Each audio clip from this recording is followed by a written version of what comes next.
नमस्कार शेतकरी मित्रांनो, अखेर पीक विम्याच्या प्रतीक्षेत असलेल्या शेतकऱ्यांची प्रतीक्षा आता संपलेली आहे.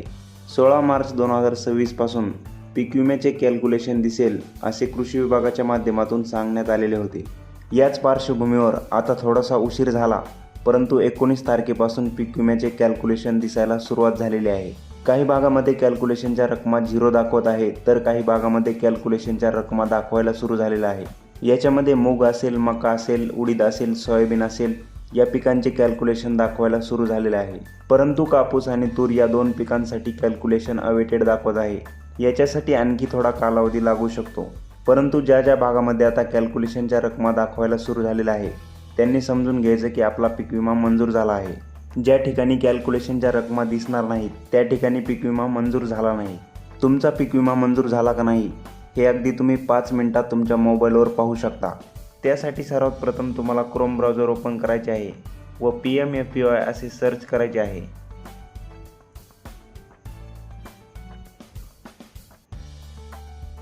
सर्च केल्यानंतर तुम्हाला अशा प्रकारचा इंटरफेस दिसेल. यामध्ये तुम्हाला सर्वात पहिला ऑप्शन दिसत आहे फार्मर कॉर्नर. यावर आपल्याला क्लिक करायचे आहे. क्लिक केल्यानंतर तुमच्यासमोर अशा प्रकारचा इंटरफेस दिसेल. यामध्ये तुम्हाला 2 ऑप्शन दिसत आहेत, लॉग इन फॉर फार्मर आणि गेस्ट फार्मर. तर आपल्याला लॉग इन फॉर फार्मर या ऑप्शनवर क्लिक करायचे आहे. क्लिक केल्यानंतर तुम्हाला अशा प्रकारचा इंटरफेस दिसेल. यामध्ये जर तुमच्या मोबाईल नंबरला 1 पेक्षा जास्त पॉलिसी लिंक असतील तर तुम्हाला मोबाईल नंबर टाकून आधार नंबर टाकून आधारला लिंक असणाऱ्या मोबाईल नंबरवर OTP येईल व तो OTP टाकून लॉग इन करावा लागेल. आणि जर तुमच्या मोबाईल नंबरला 1 पॉलिसी लिंक असेल तर तुमचे डायरेक्ट लॉग इन होईल. तर या ठिकाणी आपल्याला आपला मोबाईल नंबर टाकायचा आहे.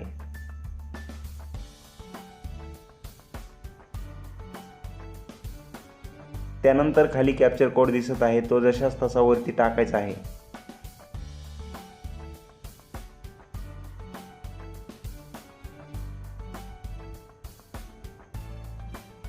आणि रिक्वेस्ट फॉर OTP या ऑप्शनवर क्लिक करायचे आहे. यानंतर तुमच्या फोनवर एक OTP पाठवला जाईल. तो OTP या ठिकाणी टाकायचा आहे.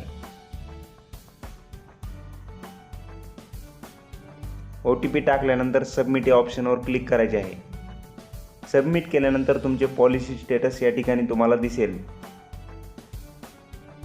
ज्यामध्ये तुम्हाला या ठिकाणी 2025 ची पॉलिसी दिसत आहे. तुम्हाला ज्या वर्षाची पॉलिसी पाहायची असेल 2023, 24, 25 ते वर्ष तुम्ही या ठिकाणी निवडू शकता. आपण या ठिकाणी 2025 ची पॉलिसी पाहत आहोत. 2025 ची पॉलिसी पाहण्यासाठी पॉलिसीला सिलेक्ट करायचे आहे. सिलेक्ट केल्यानंतर खाली काही माहिती दाखवत आहे. त्या माहितीच्या पुढे व्ह्यू असा ऑप्शन आहे. व्ह्यूवर क्लिक केल्यानंतर तुमच्या पॉलिसीचं जे काही कॅल्क्युलेशन झालेलं आहे ते कॅल्क्युलेशन तुम्हाला या ठिकाणी दाखवलं जात आहे. जर तुमच्या भागामध्ये कॅल्क्युलेशन झाले असेल आणि पीक विमा मंजूर नसेल तर ती रक्कम तुम्हाला 0 दाखवली जाईल. जर एखाद्या भागामध्ये पिकाचे कॅल्क्युलेशन झालेले नसेल तर त्या ठिकाणी तुम्हाला कॅल्क्युलेशन अवेटेड दाखवले जाईल. आणि ज्या भागामध्ये पीक विमा मंजूर झाला आहे त्या ठिकाणी तुम्हाला पीक विम्याची रक्कम दाखवली जाईल.